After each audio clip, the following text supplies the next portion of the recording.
कार्य इंजीनियर अमरनाथ त्यागी साहित्य से 55 साल से जुड़ा हुआ हूँ और जन कल्याण के लिए मैंने हर्बल विशेषज्ञ के रूप में योग के विषय में, आयुर्वेद के विषय में ऑल इंडिया लेवल पर मुझे बुलाते हैं। सामाजिक कार्यकर्ता के रूप में ब्राह्मण इंटरनेशनल, ब्राह्मण अंतर्राष्ट्रीय संस्थान नई दिल्ली का मैं राष्ट्रीय अध्यक्ष हूँ। इन्होंने जो मुझ पर आरोप लगाए हैं मेरी छवि धूमिल करने के लिए और मेरे पास जो संपत्ति है उसको हड़पने के प्रयास ये लोग कर रहे हैं।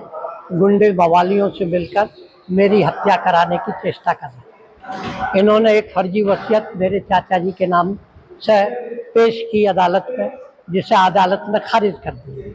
अब ये एसडीएम के यहाँ रिवेन्यू कोर्ट पर लगाए हैं कि ये 1.25 एकड़ ज़मीन कम से कम हमारे नाम पर की जाए। वो उस पर मैंने कमिश्नर आयुक्त जो संभाग का रहता है उससे मैंने उसमें स्टे ले लिया है। इनका आरोप ये है कि लड़की होने के कारण, गर्भ में होने के कारण इन्होंने 3 बार मेरी बेटी का गर्भपात कराया। मेरा ये कहना है कि 1-2 महीने के अंदर ही इसको मिसकैरेज हुआ, गर्भपात नहीं हुआ। जब हमको ये मालूम हुआ, चूँकि मेरा एक ही बेटा है, एक ही बहू है, और हमको मालूम हुआ कि ये तो वंशवृद्धि नहीं हो सकती, तो हमने उसका परीक्षण कराया।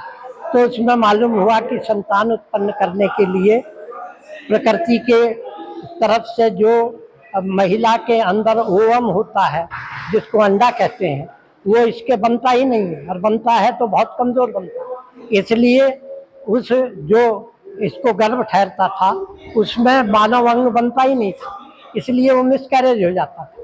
तो अब समस्या ये आई कि वंशवृद्धि के लिए क्या किया जाए। तो फिर ये निर्णय हुआ कि किसी हॉस्पिटल के माध्यम से ओवम अंडा जो है व्यवस्था की जाए और टेस्ट ट्यूब बेबी की पद्धति से इसको बच्चा उत्पन्न करने की कोशिश की जाए। तो 2 बार हमने प्रयत्न किया। पहले में लड़का था, हमने हॉस्पिटल में उसे भर्ती किया नर्सिंग होम में, लेकिन डॉक्टर ने कहा कि सुबह मैं इसका ऑपरेशन करूँगा, क्योंकि इसको हाई ब्लड प्रेशर बहुत ज़्यादा है। दवाई खिलाती हूँ तो कंट्रोल हो जाएगा, तब मैं करूँगा। लेकिन रात में 12-1 बजे के करीब वो जो गर्भ में फ्लूइड रहता है, पानी जिसको कहते हैं, वो बहना शुरू हो गया, क्रिटिकल पोजीशन हो गई। फिर उन्होंने ऑपरेशन किया तो वो बच्चा मर गया। जिसको ये कहते हैं कि ये ज्योतिष के अनुसार बच्चे को एक टाइम पर कराना चाहते थे। हमने अब नर्सिंग होम में भर्ती कर दिया। ये डॉक्टर की जवाबदारी है कि कब वो ऑपरेशन करेगी। दूसरी चीज़, फिर जो दूसरी बार हमने प्रयत्न किया उससे एक लड़की पैदा हुई। यदि हमें लड़की से परहेज होता तो इसको हम पैदा क्यों होने देते। वो लड़की का ये लोग यहाँ, मैंने 5 साल की हो गई, उसे पढ़ने के लिए बैठाया, उसका नाम काट कर ये ले गए। इनकी शर्त ये थी कि आप आधी ज़मीन जायदाद जो है बहू के नाम करिए। मेरा कहना ये था कि मेरे बाद में मेरा बेटा और बहू ही तो उसके मालिक होंगे। कोई भी परिवार, तुम्हारे परिवार में भी, तुम्हारे घर में भी किसी बहू के नाम 1 एकड़ ज़मीन नहीं, कोई होने एक ही व्यवस्था है, या तो बहुएं संभालें या पति संभालें।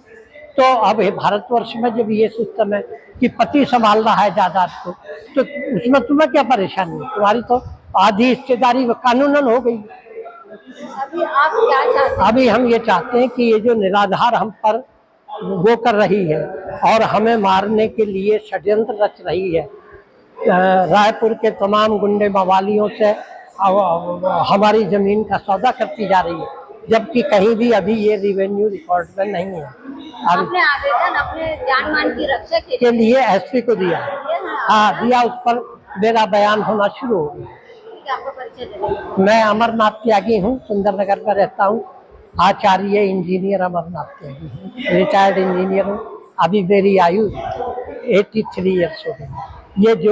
ये जो पूरा परिवार है मेरे समधी और समधिन का, ये इनकी पूरी क्रिमिनल हिस्ट्री मैंने निकाली है। ये इसका पति जो है हिस्ट्री सीट रहा है 20 साल तक। ये स्वयं कत्ल के केस में 20 साल तक उलझी रही है। इसका बेटा कत्ल के केस में उलझा रहा है। इसका पति कत्ल केस में रहा। केवल 5000 वर्ग फुट जमीन के लिए जो मर्डर हुआ था उसमें इनका नाम हुआ, लेकिन ये उस इलाके के दबंग व्यक्ति हैं। कोई गवाही देने नहीं जाता, कोई इनके खिलाफ बोलता नहीं है, इसलिए ये अपना मुक्त होते जा रहे हैं। ये